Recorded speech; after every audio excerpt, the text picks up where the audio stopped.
Mana eski Qur'on usti mana bu. Bismillahirrohmanirrohim. Mana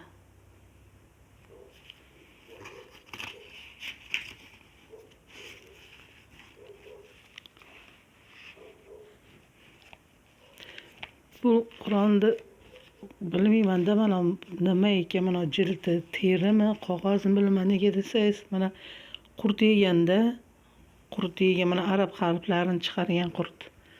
Mana lam,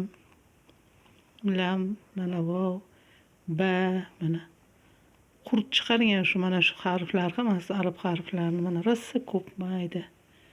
Mana shu Qur'onni yoshini bilmoqchi edim, hech yoshini bilmayapman-da shu Qur'onni. Yoshiga qiziquvdim. Buni 3-4 yil oldin Alloh Arafa kuni sovg'a qiluvdi menga. Mana bu eskiligini mana qarang mana. Bu yonganda Qur'on, lekin umuman harflariga yetib kelmagan. Yongan.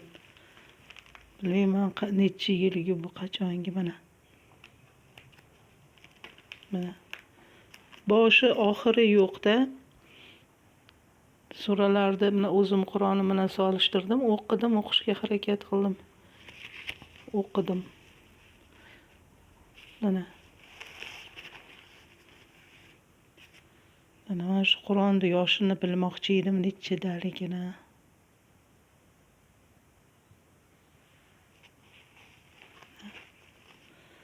Mana menda turkiycha yozuvlari ham bor. Turkiycha yozuv deb tushunaman, arabcha o'qiyman, turkiychani tushunmayman.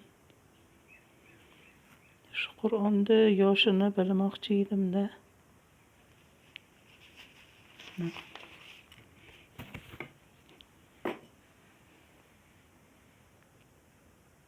Yongan joylari harfiga yetib kelmagan. Hamma yog'i yongan tashqarisi.